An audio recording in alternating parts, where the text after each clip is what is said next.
So, good afternoon, guys. So, today we're going to discuss the whole module 4 because we don't have class on Wednesday, which is Bonifacio Day. And as a schedule, your examination is on Friday, this coming Friday. So, that would be the midterm examination. So, we need to discuss the whole module for today. Okay? So, first we have the number theory. So what is a number theory? So a theory is a branch of mathematics which helps to study the set of positive whole numbers. So yung positive, so pero di ba when we say whole numbers, zero is also included. But we're talking about positive whole numbers, so that's why we start with 1, then 2, 3, 4, 5, 6, and so on. So this is also called as the counting numbers or natural numbers. So the number theory helps to study the relationships between different sort of numbers. So natural numbers are separated into a variety of times. So here are some of the familiar and unfamiliar examples with the quick number theory introduction. So in number theory, the numbers are classified into different types such as natural numbers, whole numbers, complex numbers, and so on. So these are the sub-classification of natural numbers. So when we say natural numbers, those are the counting numbers. So nag-uumpisa tayo sa 1, then 2, 3, and so on. Then odd numbers, of course, we have the 1, 3, 5, 7, 9. So this is part of the natural number. Even numbers, we have the square numbers, the cube numbers, the prime numbers, composite numbers, 1 modulo 4 numbers, 3 modulo 4 numbers, triangular numbers, then we have the perfect numbers and the Fibonacci numbers. So they are again subset of our natural numbers. So let us go first with the division algorithm. So let A be integers and B should not be equal to 0. Then there exist integers Q and R such that A is equal to BQ plus R. And we have to take note that in here, R is greater than or equal to 0 but less than to the absolute of the B. So lagi dapat itong positive yung ating remainder. So R is the remainder and it should always be positive.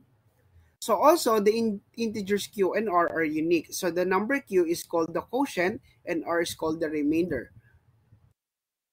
So again, we stress the fact that R must be non-negative. So hindi dapat siya maging negative yung value ng ating R. Again, it should be greater than 0 but less than the absolute value of B. So ang ating formula A is equal to BQ plus R. So sample, if A is 24 and B is equal to 5. So A is equal to BQ. So we have 24 is equal to B, 5. So, anong value? So, ilang 5 meron sa 24? So, 4. And this is now plus 4. So, therefore, Q is 4, R is 4. So, mas mababa siya mas mataas sa 0, pero mas mababa sa 5, which is letter B. Next, we have negative 39. And we have letter B is negative 6. So, ilan? Ano magiging Q and then ano magiging R? So, kapag 6, ang ginawa natin guys, pag 6 ang ginawa natin, negative 6 times 6 is negative 36. Sa anong i-add ko? Para maging negative 39. Positive, di pag nag-add ako ng positive 3. So, hindi tayo pwedeng mag-add ng negative 3, di ba? Kasi sabi nga yung R dapat positive.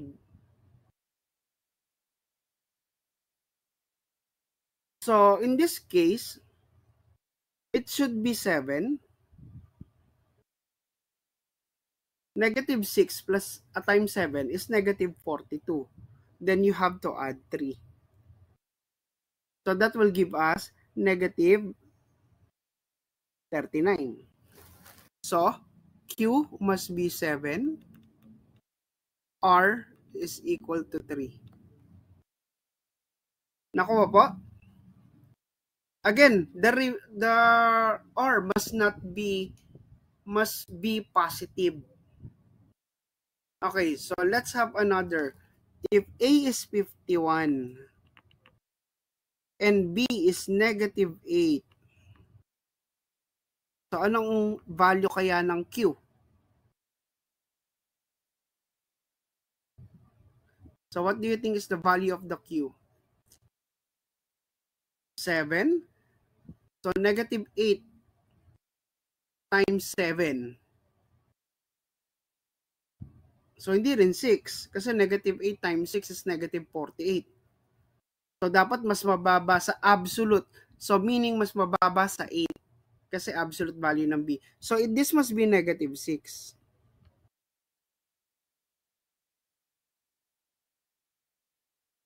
Bakit 7? Okay, negative 8 times negative 6 is positive 48 na siya. Then, aadan ko na lang ng 3 to make it 51. So, Q is negative 6. R is positive 3. So, hindi pwede ang positive 7. Hindi rin pwede ang negative 7. Pag negative 7, guys, negative 8 times negative 7 is negative, positive 56. Para maging 51 yon, magbabawas ka. Okay, nakuha po ba? Itong ating number 3.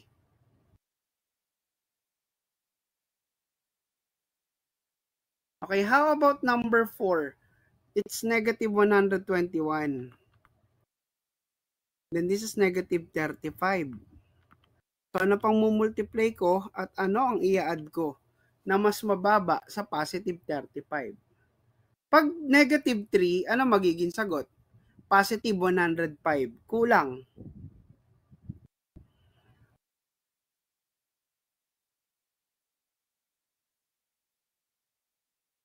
Negative dapat negative dapat, guys. Negative 4. Pag minultiply ko yun ng negative 4, guys, magiging positive yan. Negative 35 times negative 4. Sa positive 4. So, ilan to ngayon? Negative 35 times 4 is 140. Negative 140. So, ano i-add ko para maging negative 121? 19. So, yung R natin, laging positive. So, Q is 4. R is 19.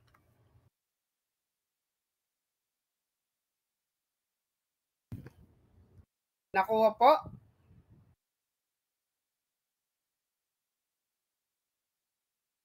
Hindi. Bawal ang decimal. Kasi nga natural number, di ba? Ang natural number, mga whole numbers. We're talking about whole numbers.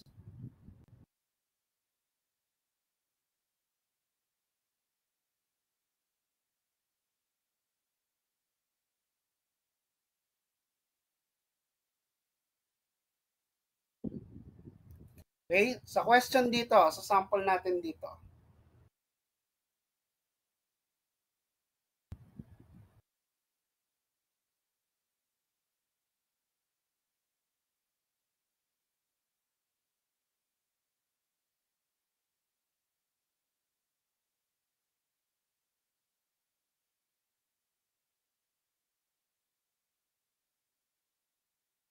Okay, so next. So let A and B integers with A is not equal to 0. suppose a times c is equal to b for some integer c. So we're talking about integers. We say that a divides b, or b is divisible by a, and we write that as this one. So a divides b. Ang ibig sabihin nito guys, pag sinulat natin siya, ito ay b over a. Divisible. Kayang i-divide ni A si B. So, dapat whole number yung ating magiging sagot. Means there exists an integer x such that B is equal to AX. If B is equal to AX, therefore x is equal to B over A. So, yan yon. So, we may also say that B is a multiple of A, or that A is a factor or divisor of the B. So, these are some properties of divisibility. If A divides B and B divides C, then A divides C. So halimbawa,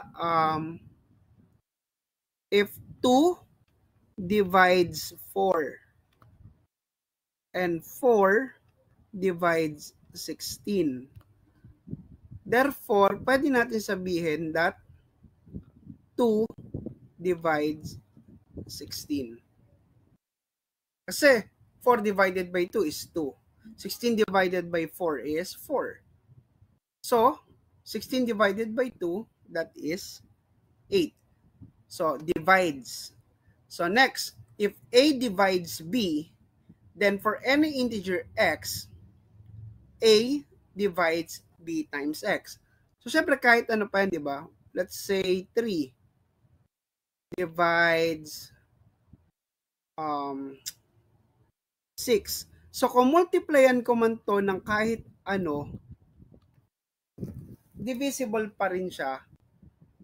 A divides the value of the bx. So, kahit ano pang value ng ating x. Next, if A divides B and A divides C, then A divides B plus C and A divides B minus C.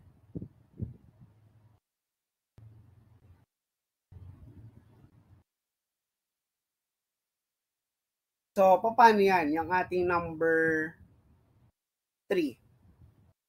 So, sample, susuto na lang. If 2 divides 4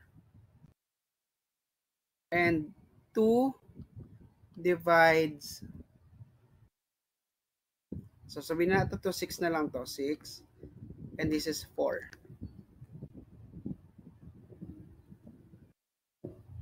So, ibig sabihin, 2 divides 6 plus 4, 10. So, divisible nga naman talaga. Or, 2 divides 6 minus 4, which is 2. So, either of the two. So, A divides B plus C, and A divides B minus C. Now, number 4.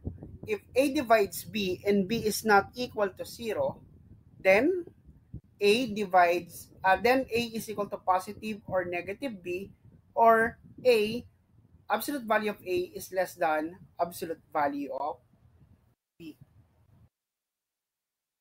So, syempre, mas mataas lagi si letter B kaysa kay letter A.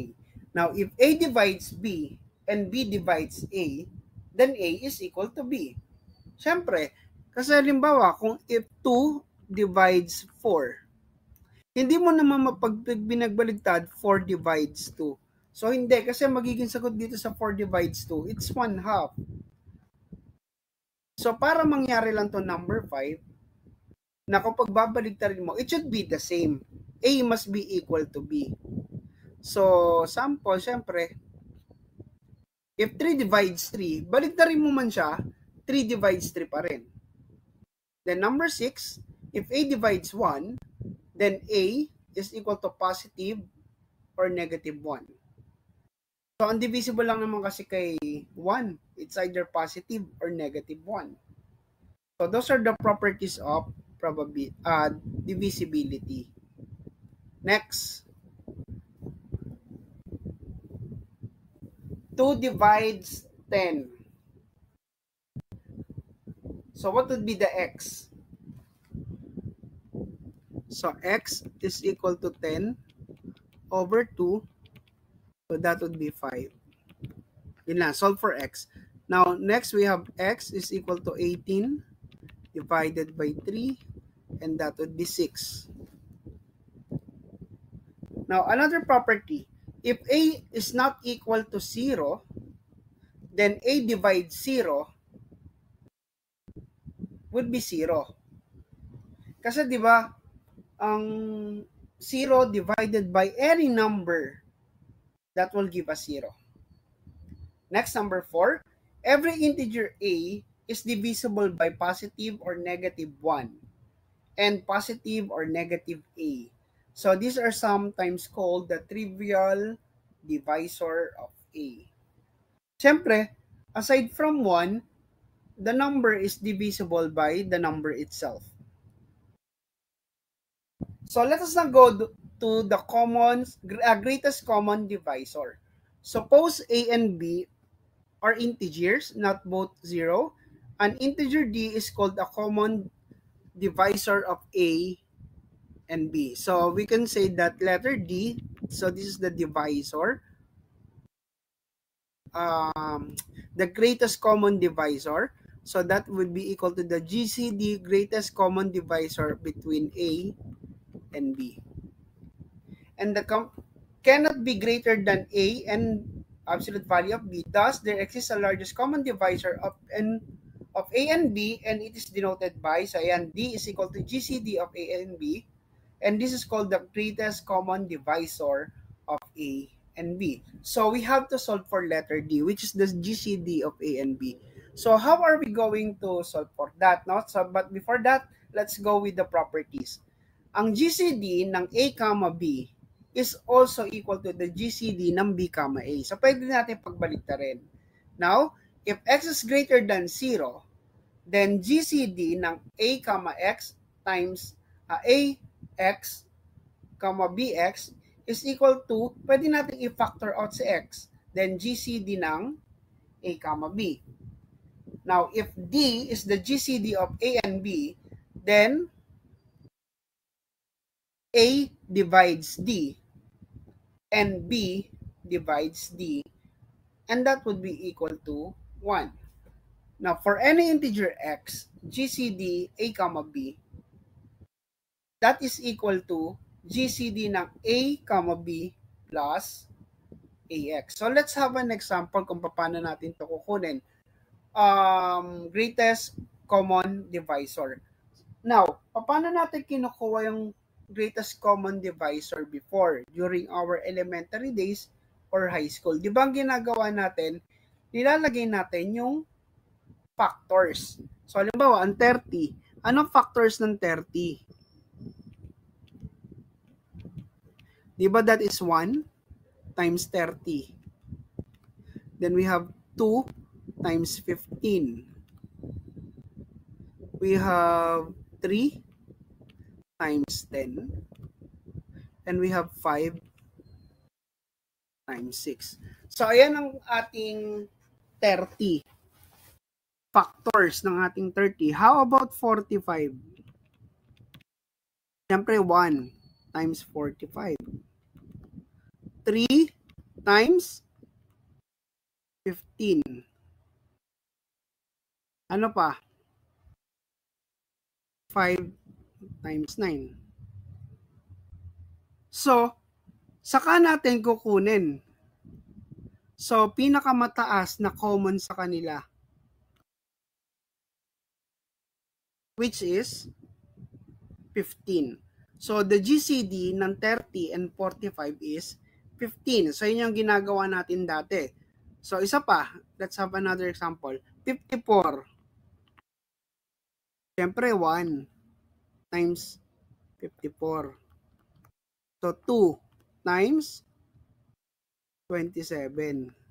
So, malamang pwede ito sa 3 times 18. And then, 6 times 9, I guess. Tama ba? 6 times 9. Then, we have for 90, 1 times 90. 2 times 45.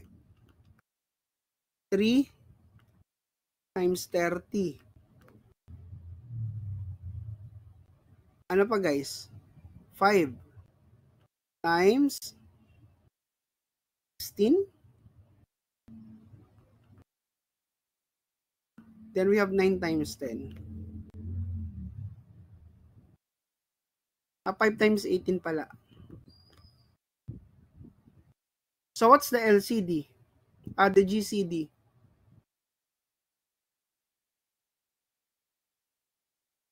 Greatest common, and that is 18. Okay? So, ayun yung pagkuha natin dati. Pero, paano natin gagamitan ako kunin ng GCD using the greatest common divisor? By the Euclidean algorithm. So, let A and B are integers and let D be equal to the GCD ng A, B. One can always find A by listing all the divisors of A, then all the divisor of B, then choosing the largest common divisor, by which yun yung ating ginawa. So, this procedure does not find the integers x and y such that D is equal to AX plus BY. So, this subsection gives a very efficient algorithm for finding both the D, which is the GCD of A and B, and the above integers x and y. So, this algorithm is called the Euclidean algorithm. So, paano ba natin ginagawa yung ating Euclidean algorithm? So, first, it's better, yung ginawa natin kanina, di ba guys? 448. Yung mas malaki nasa left side. Then, this is equal to 196. Question, ilang 196 meron sa 448? Dalawa?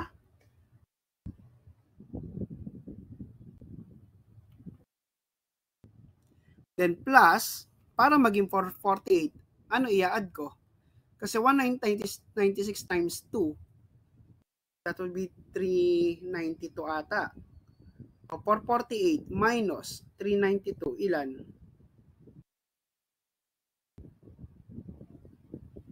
56.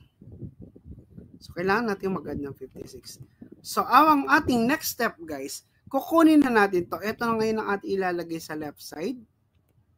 Then, yung remainder naman na ilalagay natin dito, 56. So, ilang 56 meron sa 196? So, obviously, meron tayong tatlo. So, plus. So, ilan ang ating i-add para maging 196? So, 56 times 3. And that is 168.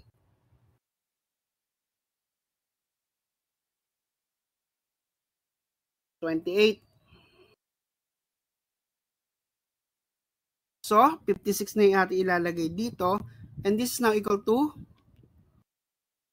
28. Ngayon, ilang 28 meron sa 56? Dalawa. Then, ano i-add ko? 0. So, ang target natin guys, kapag nag-0 na yung remainder, kung ano man yung number na nandito, that would be the letter D. Or the GCD ng 448 saka 196 is 28. So, ibig sabihin, yung 448, i-divide mo sa 28. Eksakto po ba?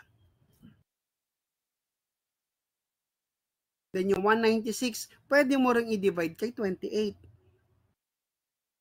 So, GCD nila is 28. Okay, next. Nakuha po ba? Nakuha? O, try natin itong pangalawa. So, again, mas maganda ilagay natin dito yung mas mataas na number.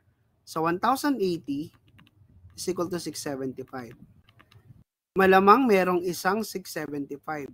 So, anong i-add ko para maging 1080? 305?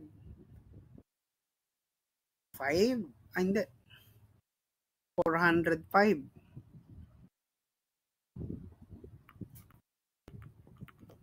So, 675 tayo dito. So, 405 na nandito. So, merong isa. So, ano i-add ko para maging 675? 270? So, 405 na to. Then we have 270. At merong isa. So, ano i-add ko?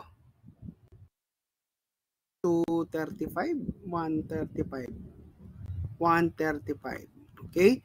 So, 270 dito. And this is 135. So, ilan?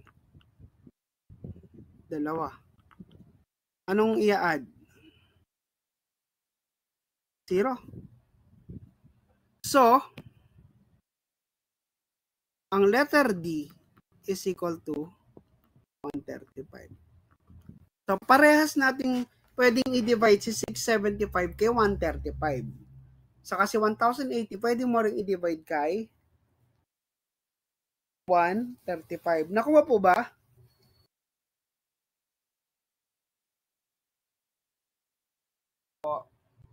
Okay, so, kung babalikan natin to,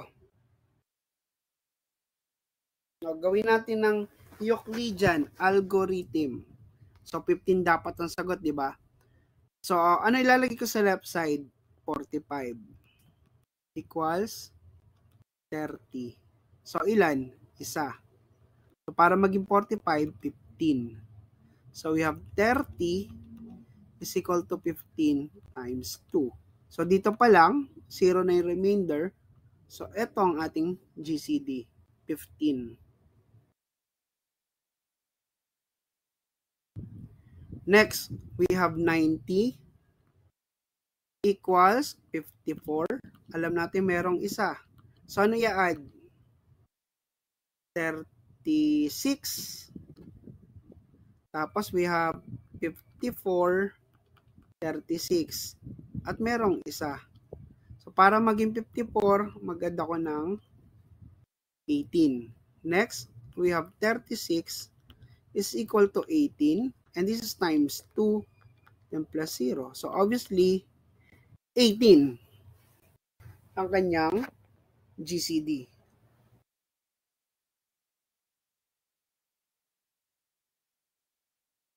Nakuha po?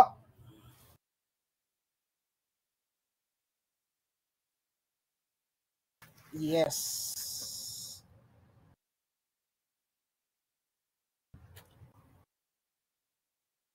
Question guys. So, ayan yung ating Module 5 Day 1, Module 4 Day 1. All about the algorithm. May question guys, saka doon sa GCD, saka sa number theory. None? Sige, punta tayo sa ating next, which is the number systems and congruence modulo.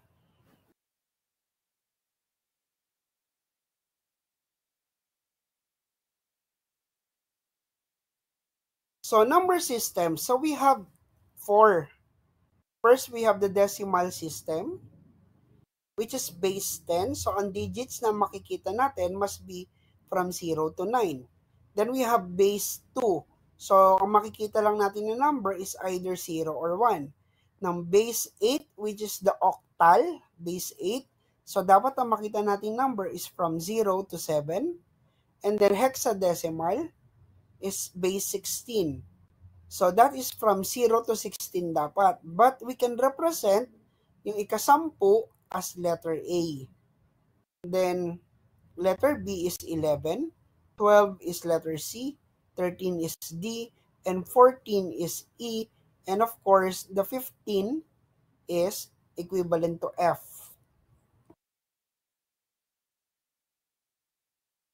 So, theorem for number system, so let k is greater than 1 be an integer, then any positive integer n can be expressed uniquely as n is equal to a sub m k raised to m plus a sub m minus 1, then k raised to m minus 1, and so on hanggang maging a sub 0. So where m is a non-negative integer and each for I, so that would be equal to 0, 1, 2 hanggang sa maging letter M.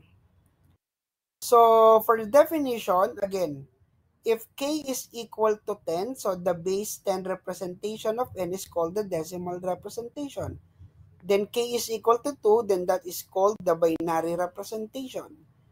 Base 8, that would be the octal representation. And k is equal to 16, that would be the hexadecimal representation of n.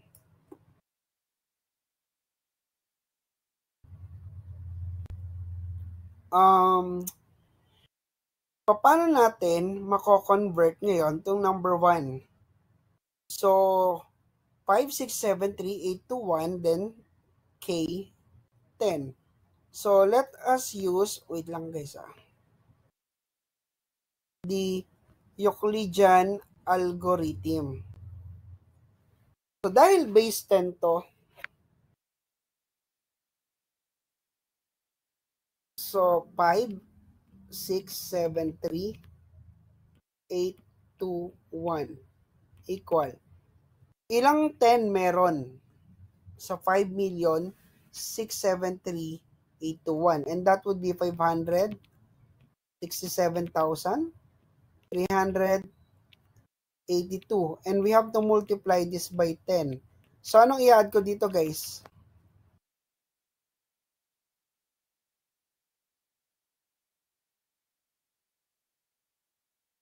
Naka-base 10 tayo So k is equal to 10. So this is the conversion. So I have to add 1. Okay?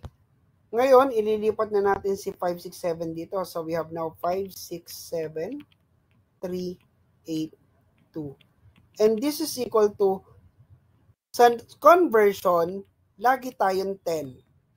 Base 10. If k is equal to 10. So ilang 10 meron dito sa 5, 6, 7, 3, 8, 2? And that would be 56,738. So I have to add 2 here. Next, 56,738. So ilang 10? And that would be 5,673. Then I have to add 8. Next, 5673. So ilang 10? And that would be 567. So I have to add 3. Next, we have 567 is equal to 56 times 10. That would be 560. So I have to add 7. Next, we have 56. Ilang 56? Ilang 10? There's only 5. So 5 times 10 is 50. And this is plus 6. And the last one, we have 5. And this is equal to 10. And this must be multiplied by 0. Diba? 0 times 10, that would be 0. And then plus 5. Then you have to read that up.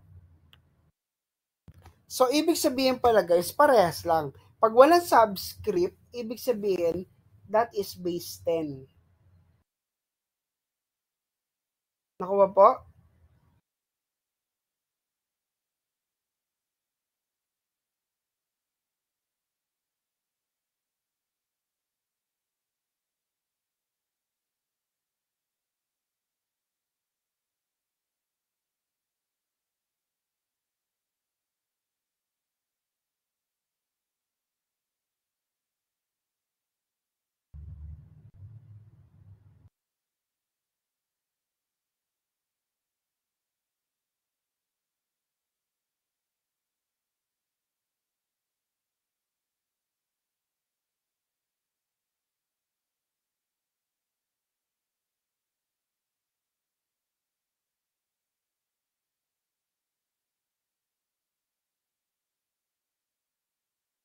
Next, 41. Iko-convert natin siya into binary. So, 41. Ilang 2 meron? and that would be 20. So, 40 na to, plus 1. So, lipat natin si 20 dito. So, ilang 2? 10. So, walang remainder. So, we have here 10.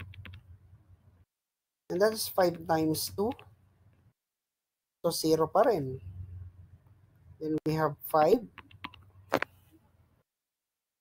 So, meron dalawa na 2. So, that would be 4 plus 1.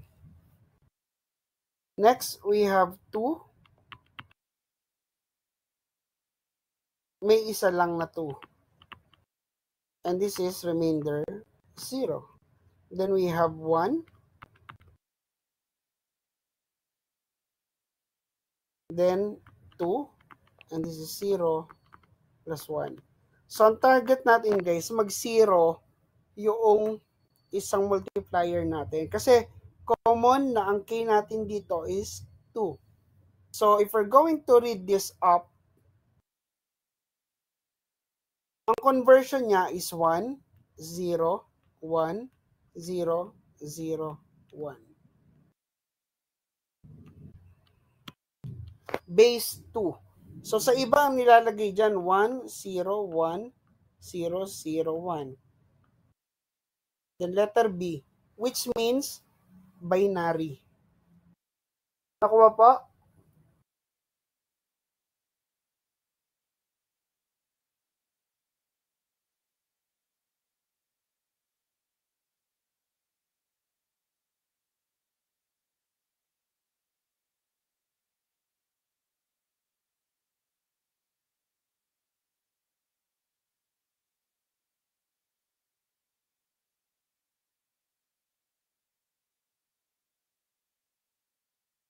Okay, next example. 272 convert natin sa base 8. So, paano gagawin? So, we have 272. Ilang 8 meron? So, ang di magbabago dito yung 8. 34. So, 34 times 8. Anong i-add ko para maging 272? So, eksakto siya. Next, we have 34 is equal to ilang 8? 4. So, I have to add 2. Next, lagay ko dito yung 4. So, this is 0 times 8.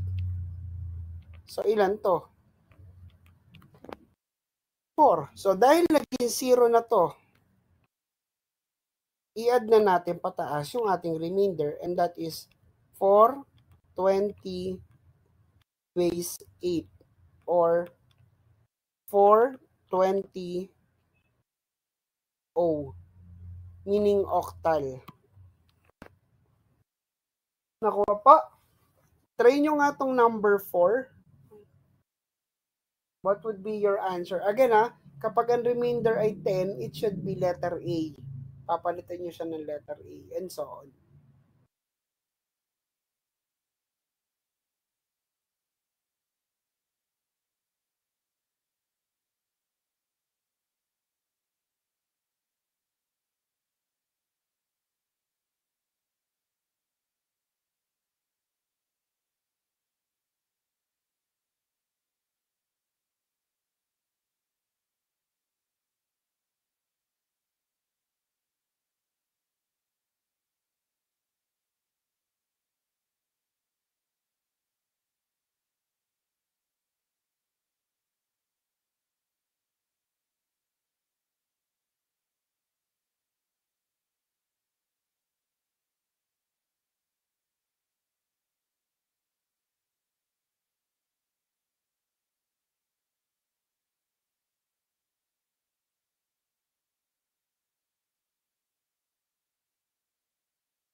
Ano sagot? Sige. Dapat i-convert. So, 11, 257. Ilang 16? 703. And we have to add 9. Ayun na yung sagot niya. Ano eh. Okay? Tapos, lilipat na natin yung 703 dito. So, ilang 16 meron sa 703? And that is 43. So, 43 times 16. Ano i-add ko para maging 703? And you have to add 15. Next, we have 43. So, ilang 16?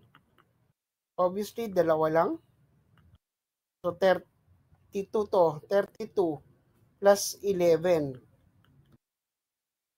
Then, we have 2 equals, ilang 16 meron sa 2? Siyempre, wala. Then, I have to add 2. Then, read up. So, we have 2. 11, 10 is A. So, 11, this is equivalent to letter B. 15 is equivalent to letter F, then 9. So, base H or 2B, F9, base 16.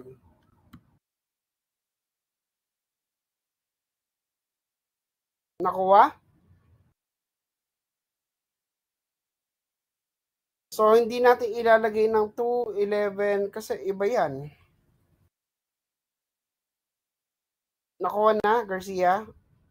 Yung ano, tama yung ano. So, meron tayong transformation na. Again, 10 is A. 11 is B. Okay? So, let's have another example. So, ilang 8?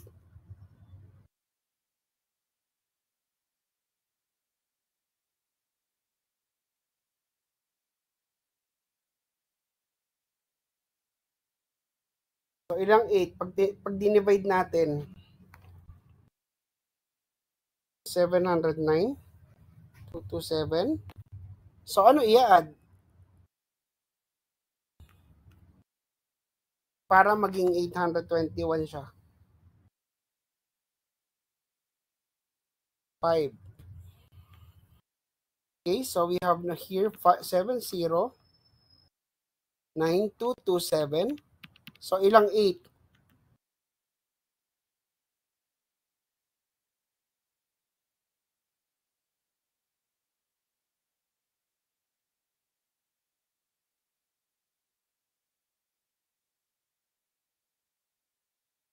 89653. Ano i-add?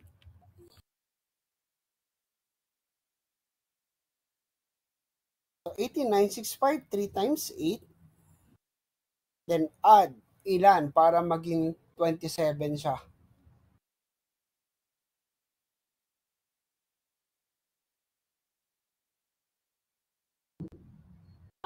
Ano yun? 88,000 lang. 88,653. Then plus 3. Okay. So, 88,653. So, ilang 8?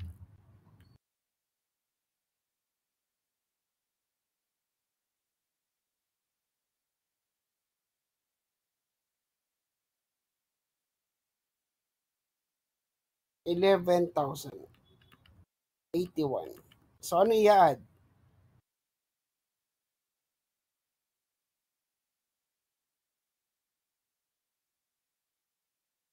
5.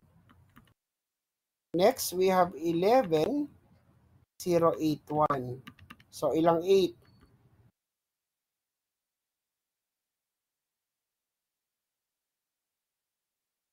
1,385. Ano i-add? 1. Next, 1385. Ilang 8 meron doon?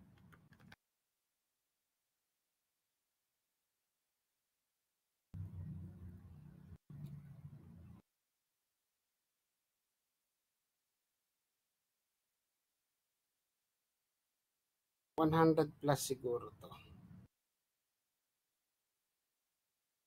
173. So, anong i-add ko? 173 times 8. 24 na agad yun, no? Siguro 1. Next, 173. Ilang 8? 21. So, 21 times 8. 168.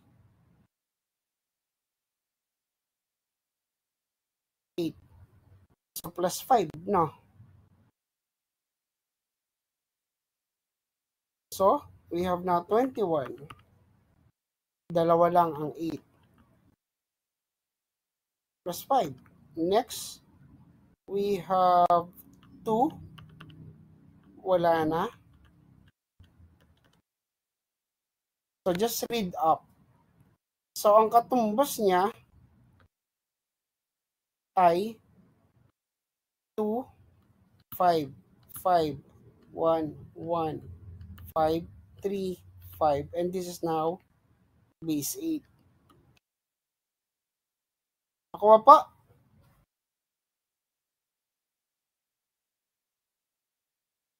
So, yun yung ating conversion.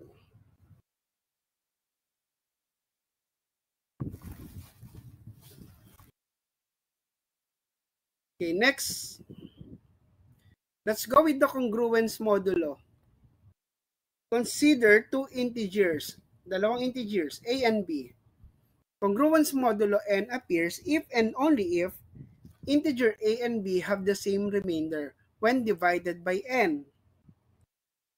For some integer k, positive or negative. So a is equal to b plus kn or a minus b is equal to kn. Kasi kapag sinob natin, di ba? Pag tinranspose natin sa kabila yung letter b, magiging a minus b is equal to kn. So when two integers are congruent modulo, it is written as a congruent b mod n. A congruent b mod n. Example, is 6 congruent 11 mod 5 ay pwede. So yes, because if we divide both 6 and 11, ang remainder 5.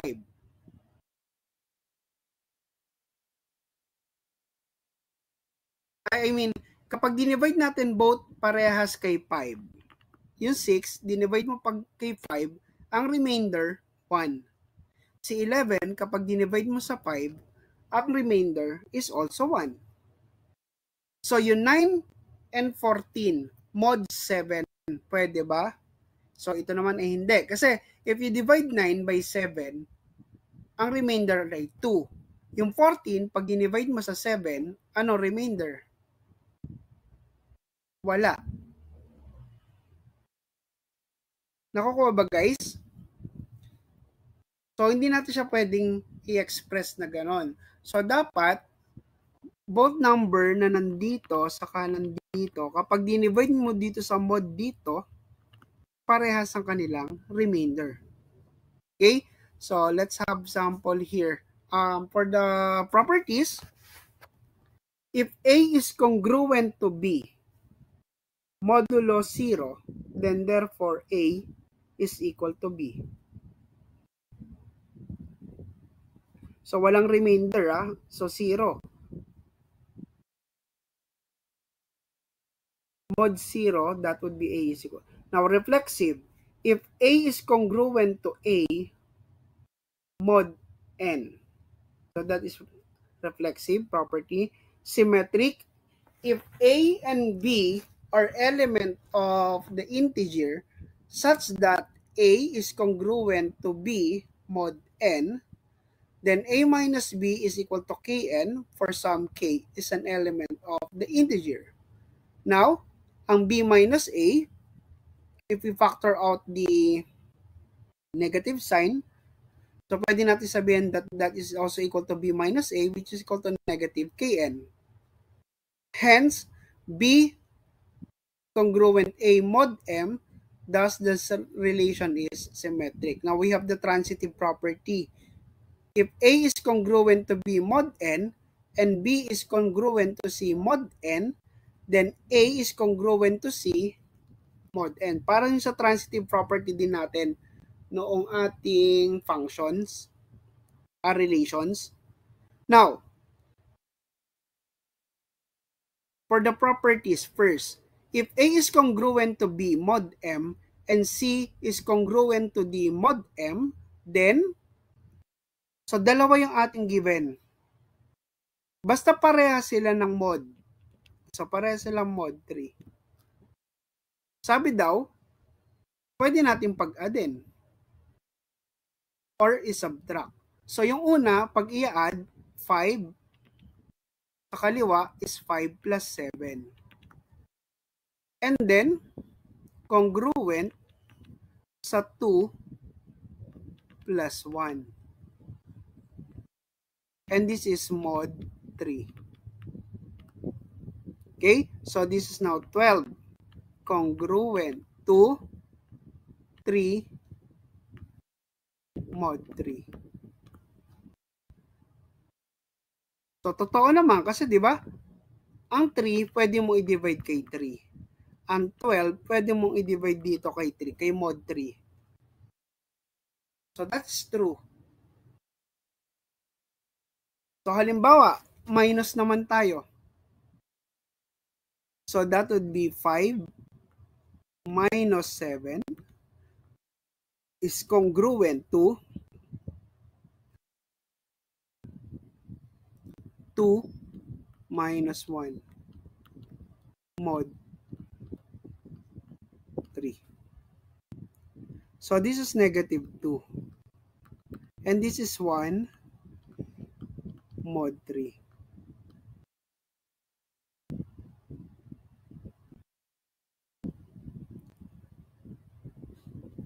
Now, para ang check natin, para mas madali nyong ma-check guys kung totoo sila.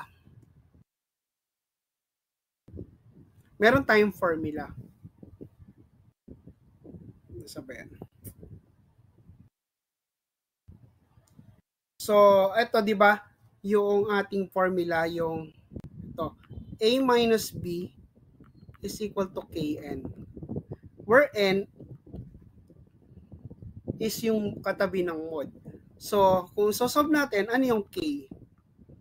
A minus B all over N. Kapag whole number ang lumabas sa value ng K, then that is correct. So, ano ang ating letter A? Yung nasa left side. Ang letter B yung nasa right side. So, kung check na natin, sa una, ito ang ating A. So, 12 minus 3, then, ang letter N is 3. So, this is 9 divided by 3. So, this is 3. So, that is divisible. So, correct yan. Then, ito rin, negative 2 minus 1, and that would be divided by 3. So, negative 3 divided by 3, that would be negative 1. So, okay siya. Okay? So, divisible siya.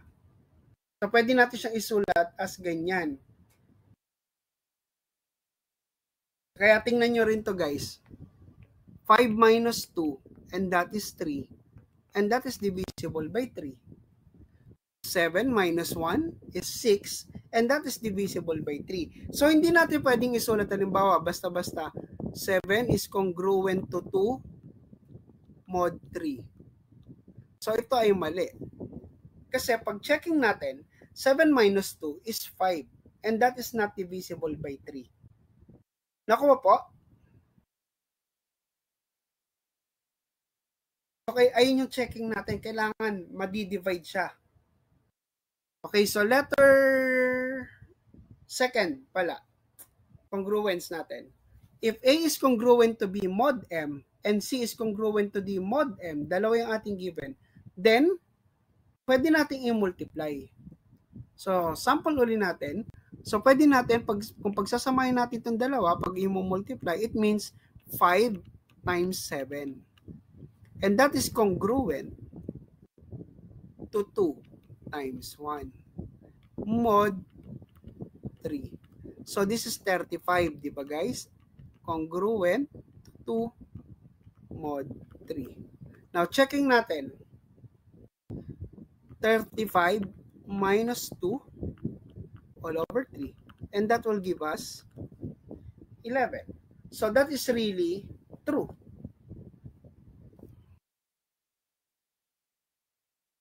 Nakuha po? So, given 2 modulos, congruence modulo, pwede natin sila i-multiply. Now, another property.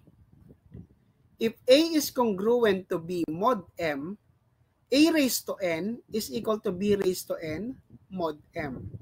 So, halimbawa, 5 is congruent to 2 mod 3. So, totoo yan. Ngayon, kung i-raise ko sa square, kunyari, kung i-square natin ng 5, itong letter A, so this means 5 squared is congruent to 2 squared. So, kahit ano pa yung exponent niya. So, ano magiging result dito? 25 is equal to 4 mod 3. So, totoo naman kasi 25 minus 4 is 21. And 21 is divisible by 3. Nakuha po? So, pwede rin, kahit gawin pa natin cube yan. So, what is 5 cube? 125. Minus 8, kasi 2 cube.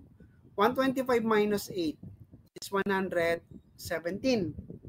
And 117 is divisible by 3. Okay? So, sa second example, halimbawa, ang n, kahit ano yung n natin, erase natin to, let's say sa cube.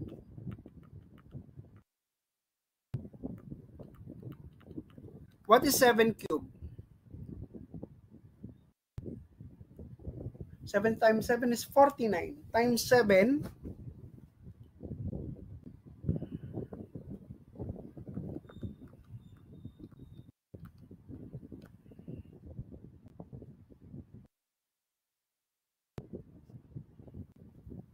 343. So, 343 minus 1 is 342. And 342 is divisible by 3. Okay, so ayan na. Pwede tayong mag-raise to n. Next. Given, if A is congruent to B mod M. Now, kapag nag-multiply tayo dito, dapat si left side, multiply mo ng K ng kahit anong number. Ito ding right side, multiply mo rin ng K. So meaning, let's say 5. Minultiply ko ng 6. Dapat dito sa kabila, si 2, i-multiply ko din kay 6. Then mod 3. So this is 30. Congruent 12. Mod 3. So, ganun lang ibig sabihin guys ha. Kung ano yung minultiply mo sa left, i-multiply mo rin sa right. Kung pinower mo si left, ganun din yung power mo sa right. Nakuha po? Yung itong ating dito, property ng congruence modulo. Okay, sige, very good. Ngayon, i-apply ngayon natin yung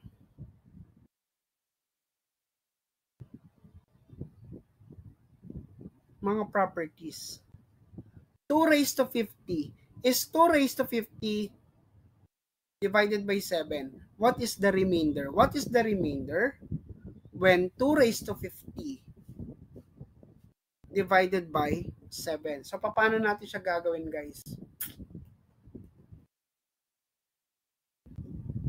So, dapat, guys, ito ay mod 7. Kasi divided by 7, di ba? And that is 2 raised to 50. Ang question, paano ko siya gagawin kung 2 raised to 50? So, this is for letter A.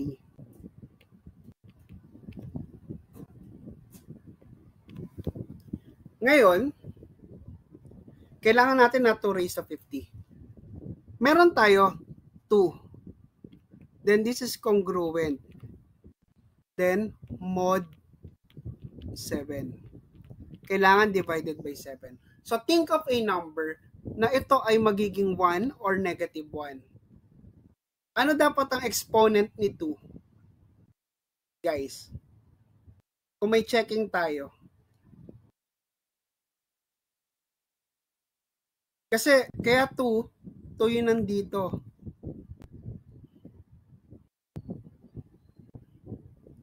2 congruent 1 mod 7. So ano dapat tong exponent nito dito, guys? Kailangan ma-check. O, hindi pa 50. Ito yung checking natin. Again lagi natin gagawin tong positive 1 or negative 1.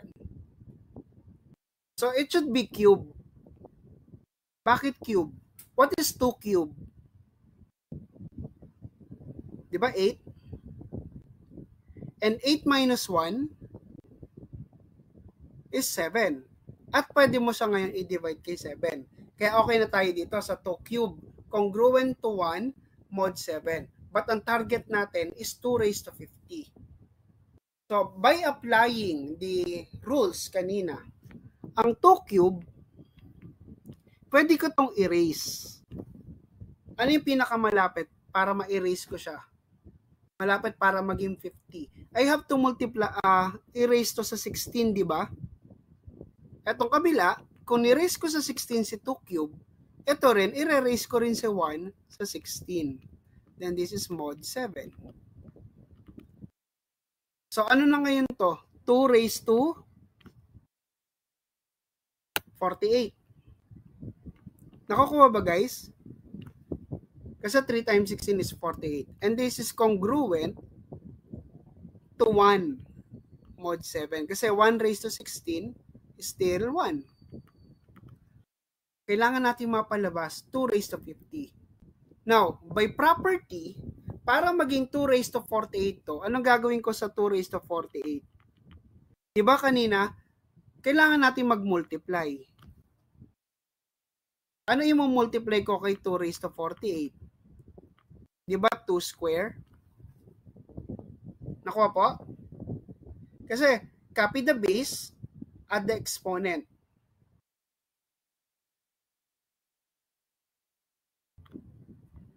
Yan, 2 square. So kung minultiplyan ko si 2 raised to 48 ng 2 square, dapat si 1, di ba, by property, i-multiplyan ko rin to ng 2 square. Then mod 7. So, ilan na tong left side natin? This is now 2 raised to 50.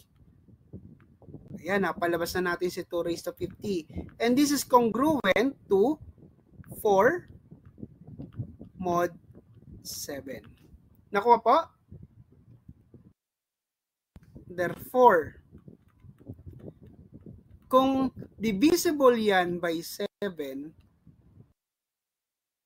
dapat ang ating remainder, kung dinivide natin sa 7, dapat ang ating remainder is from 0 to 6.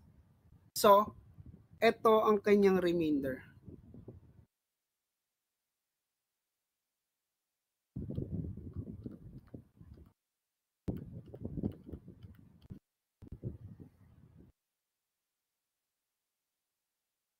Nakuha ba?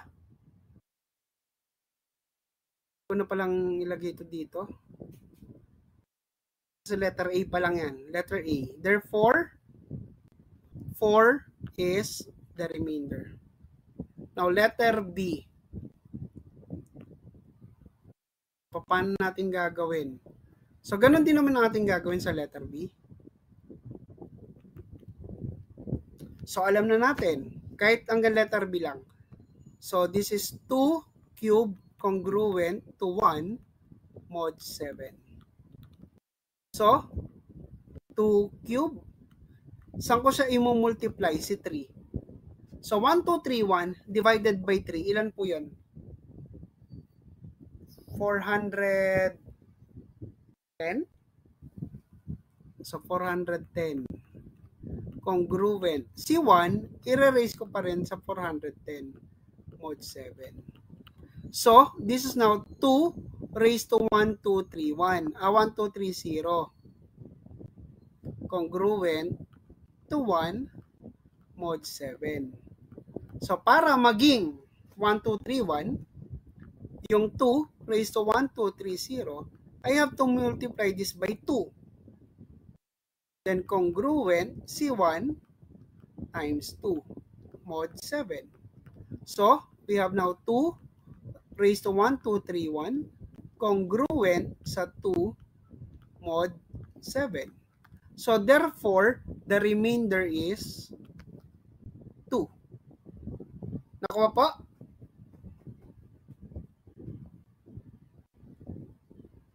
Okay.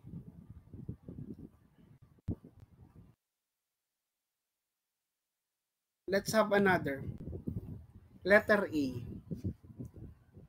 5 raised to 79. Okay? Pero, divided by 13. So, kanino dapat? 13. So, ano yung ating 5? So, think of a number. Bago natin gawin yung 79. Then, this is mod 13. Dalawa na yung pag-iisipan natin, guys, ha? It's either positive 1 or negative 1. So, assume muna natin positive 1. Ano dapat ang gagawin ko sa 5? Pwede bang 5 square?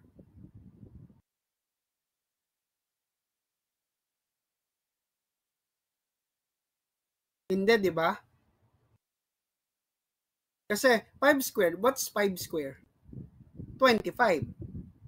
Minus 1.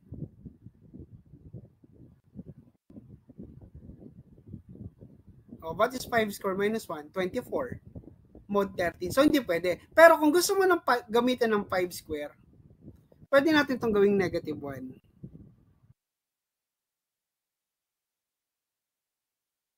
So, 5 square is 25. Tama ba?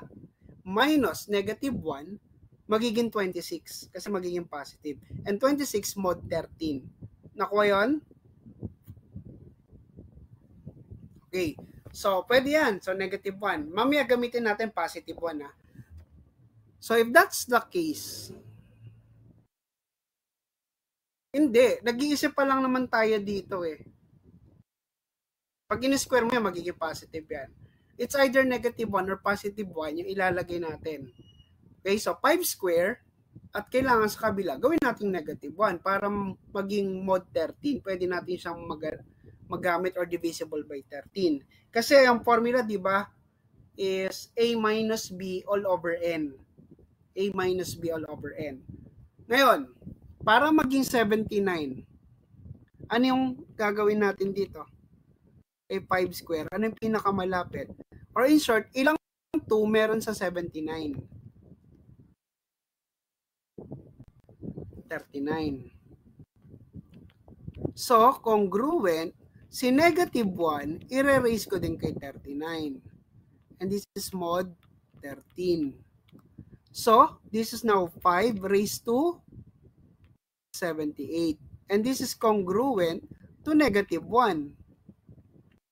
Mod 13. Nakuha?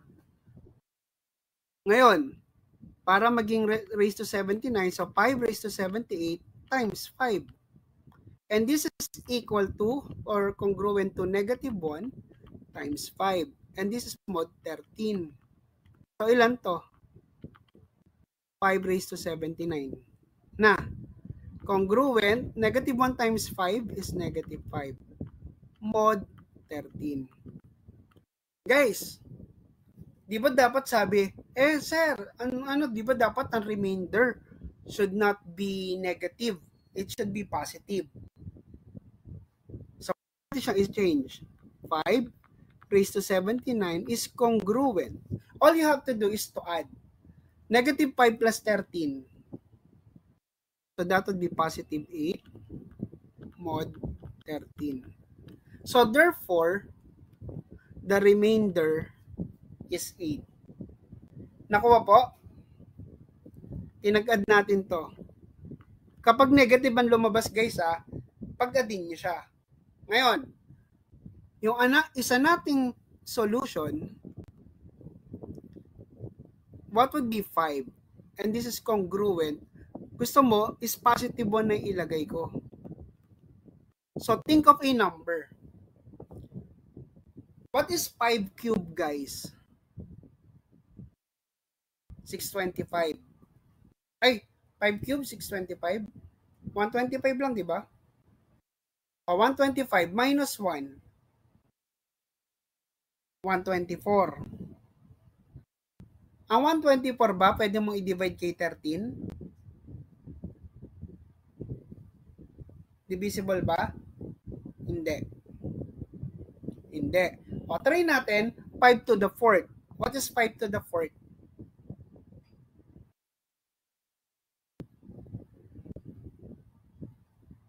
5 to the 4th. 625. Minus 1. 624. Ang 624 ba, pwede mong i-divide kay 13? Okay, yes. So, ilalagay natin dito, 5 to the 4th. Congruent 1 mod 13. So, okay na tayo dyan. So, ilang 4 meron sa 79?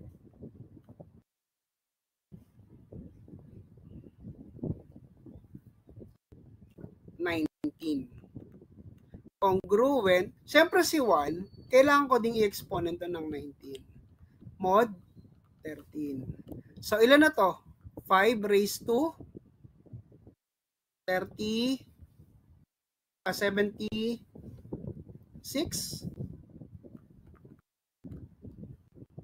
Tama ba? Congruent 1 mod 13. So, anong next natin gagawin? I have to multiply this by 5 cube. So, congruent, multiply ko rin to kay C1 kay 5 cube. Mod 13. So, ito ngayon ay 5 raised to 79. So, ano naging result natin dito, guys? 125. Mod 13. Ang problema, ito. Mas mataas pa siya dito. So, ano pwedeng gawin? O, try natin i-divide. 125 divided by 13. Ilan? 9?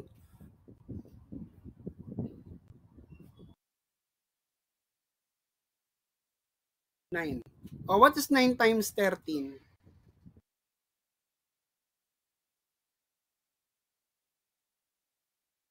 117.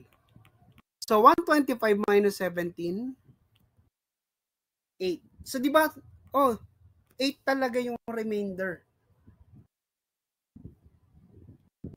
So, 5 raised to 79. Pwede natin siyang isulat again kasi dahil mas mataas pa to, that would be 8 mod 13. So, the remainder is really 8. Nakuha?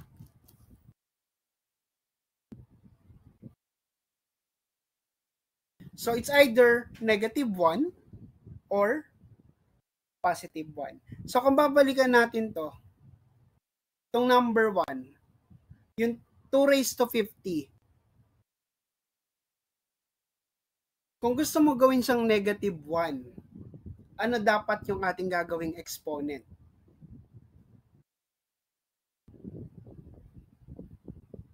Tanggalin ko to letter B Kung same dapat makuha natin 4. So, gagawin nating negative 1. Mag-iisip tayo ng number.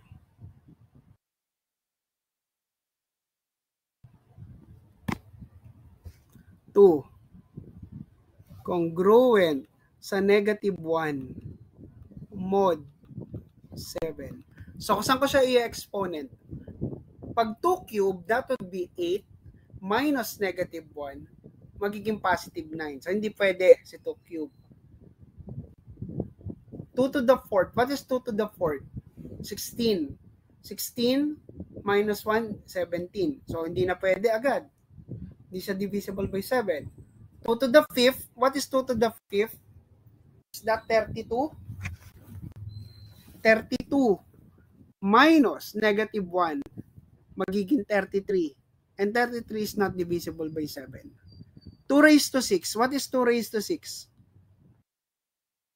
64 ata, no?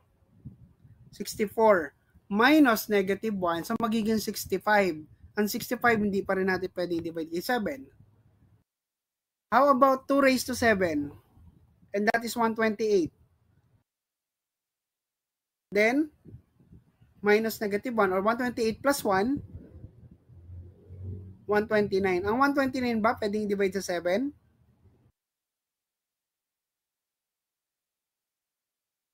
No.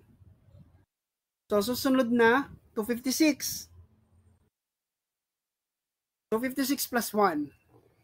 257. Ang 257 ba pwedeng i-divide kay 7?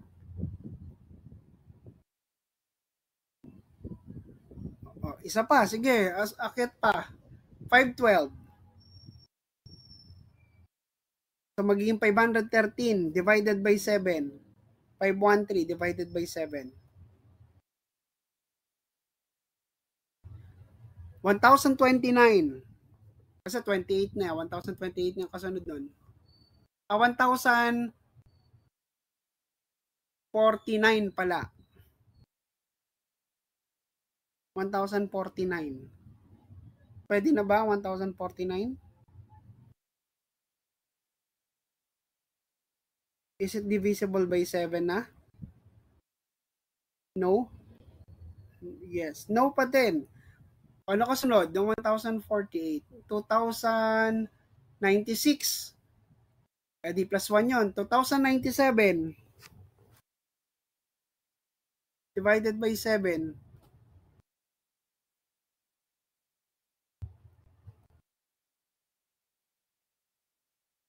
No pa din. So, medyo mahirap. So, magta-trial and error tayo doon. Baka may kasunod. Anong kasunod? 2,000, 1,040 kasi 512, tapos 1,024, 2,096,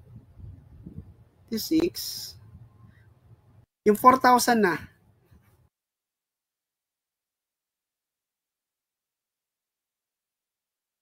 Pwede na? 2 raised to ano yan?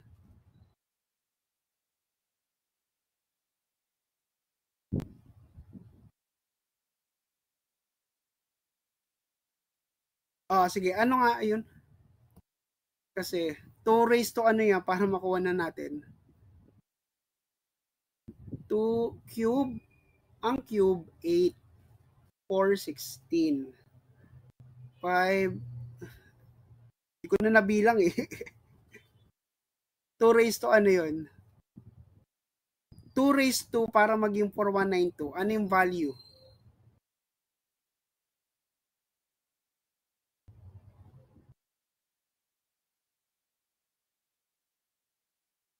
Two raised to 9. What is 2 raised to 9, guys? Pa-check nga sa calcu. 2 raised to 9.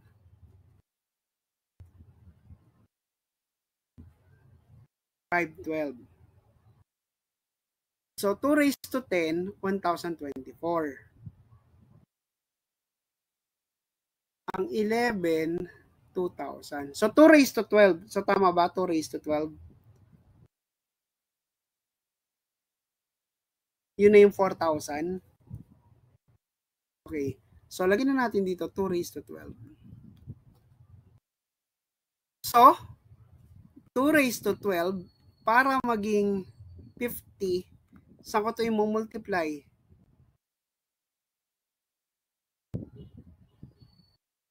Sa 4, di ba?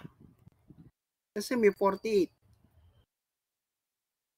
Oh, 4,092 yan. Tapos plus 1 kasi yan eh.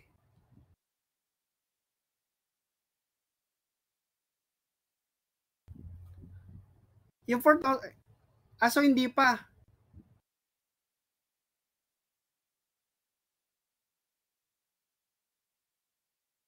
So, hindi pa pala pwede si 12. O di, isa pa. Kailangan kasi divisible by 7. 2 raised to 13. Try nyo sa calcu kung divisible by 7. O, 2 raised to 14 divided by 7. Kasi pwede naman sa calcu. Kung walang decimal, yun na. Ay, magpa-plus 1 kayo bago nyo i-divide sa 7.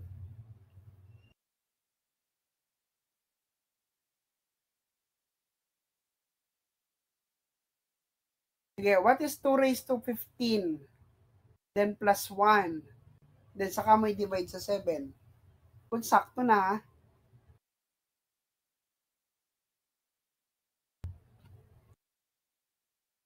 sakto na ba ang 2 raised to 15? Then plus 1?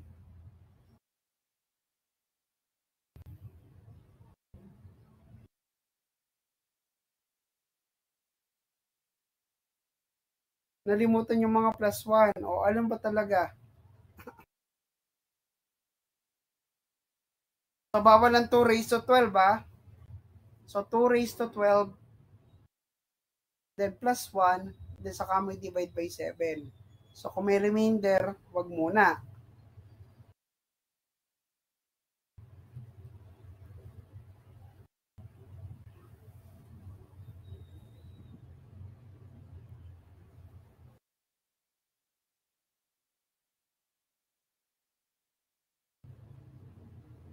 Two raised to 4? Bakit 2 raised to 4 times 10? So, 40?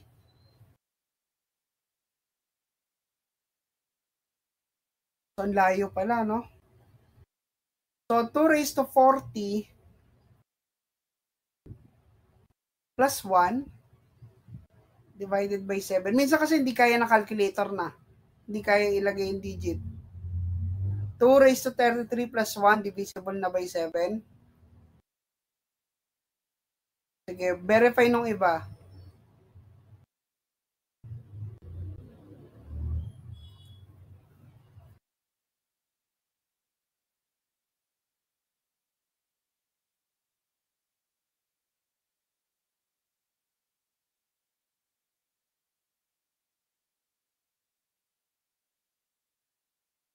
Bawal lang may decimal.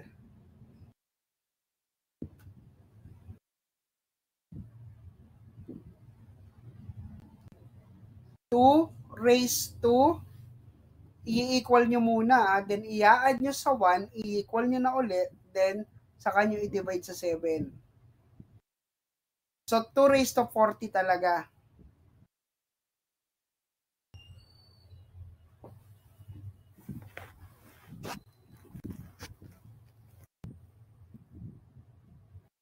Kay Garcia na divisible na yung 2 raised to 33.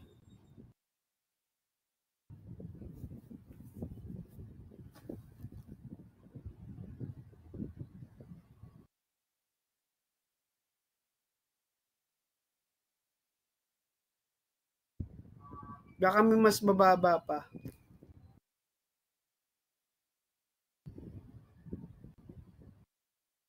Sige, kung 2 raised to 33, sige, try natin. So, 2 raised to 33. So, raised to 1 ko lang din to. So, I have to multiply this by 2 raised to 17. So, we have negative 1 times 2 raised to 17. Ang laki kasi. So, this is 2 raised to 50. So, what is 2 raised to 17?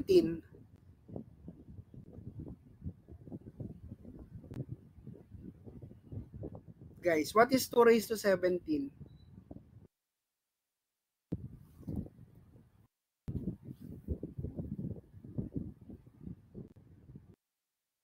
So, try natin yan, So, 131,072. Paki-divide kay 7. Ano remainder?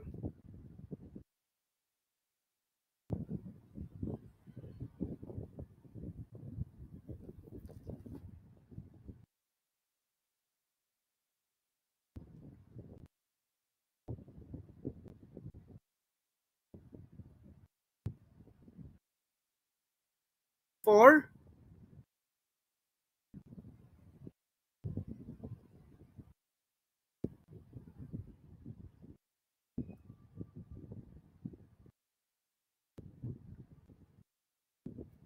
Four ba talaga?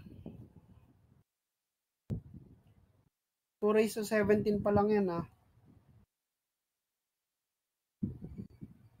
Hindi ba ano? Hindi ba 3? Dapat 3 ang remainder. Sa times negative 1, negative 3, negative 3 plus 7. Saka pala magiging 4.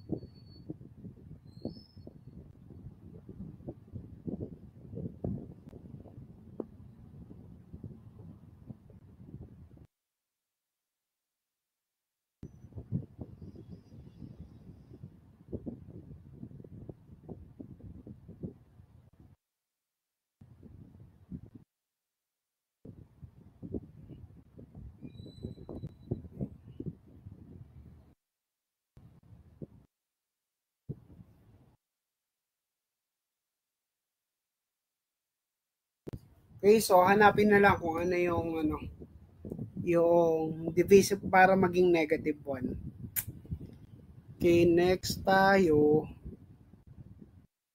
Ito yung last. What is the last digit of 3 raised to 425?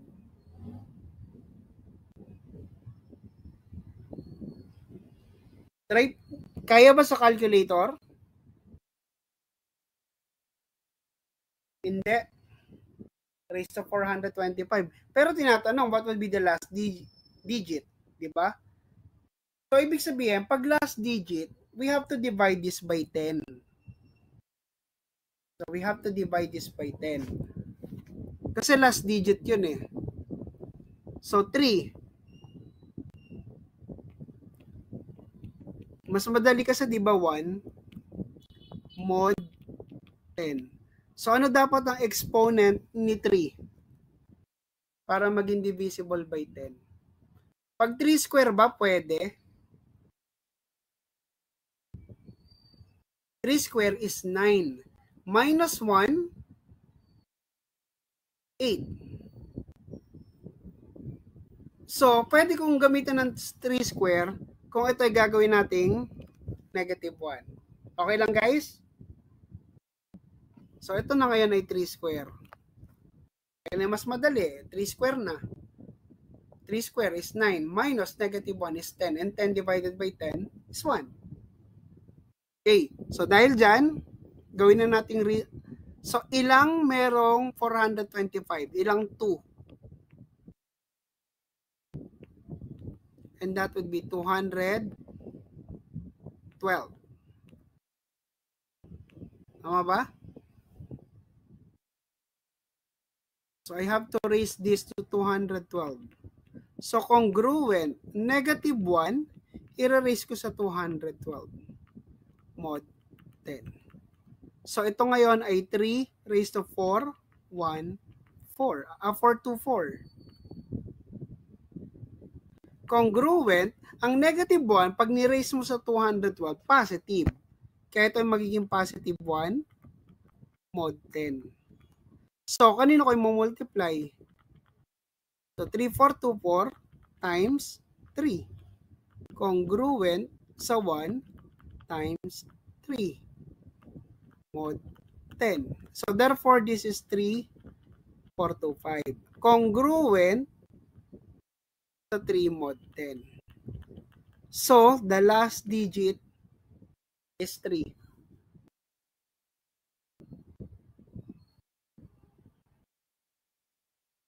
Nakuha?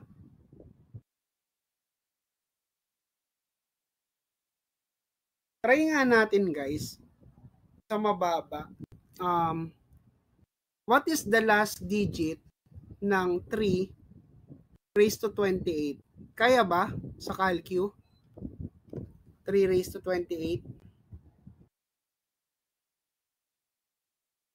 Pa-check.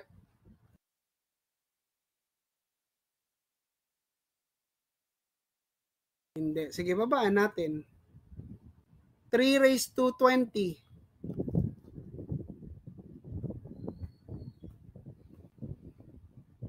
Kaya na. 1. Patunayan natin kung talagang 1. Anong last digit? So, this is 3 raised to 20 to 2. Diba? So, ilan? 10. Congruent, si negative 1, anong gagawin ko dito? I-raise to 10 ko. Then mod 10. So, this is now 3 raised to 20, congruent, positive 1, mod 10. So, 1 ang last digit.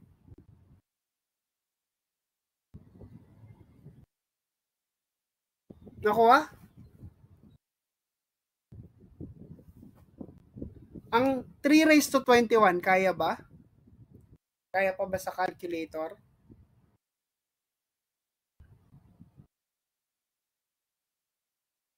So, anong last digit ng 3 raised to 21? 3. Oh, totoo naman, di ba? Kasi para magiging 3 raised to 21, 3 raised to 20, o times natin to ng 3. So, negative, ito, positive 1 times 3. Mod 10. So, ito ngayon ay 3 raised to 21. Congruent sa 3 mod 10. So, the last digit is 3. Nakuha po? Ganito guys. Paano pag pinahanap last 2 digits? Ano yung mod ko?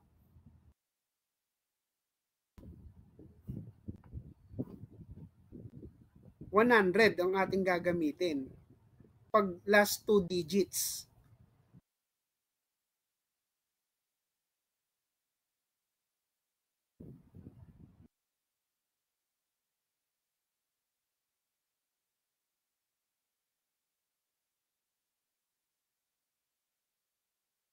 Okay? So, yun lang yung ating topic today. So, I will now bigyan na natin ng due dates ng ating module 4. Seat work. You have seat work. Madali lang itong seat work, kaya ito ay ngayon. 4.1. So, hanggang 4:30. Gawin nyo na to guys. It's all about division algorithm.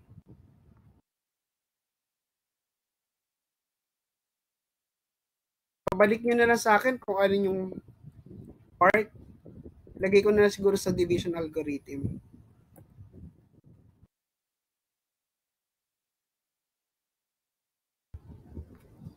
Tapos, ita-take home ko na lang yung assignment ay yung quiz guys. Kasi para sa Friday, exam lang kayo. Exam lang ang iisipin nyo. Kasi sa Wednesday, wala tayong pasok eh. So, December 2. Ang haba ng oras guys para magawa ang assignment saka quiz.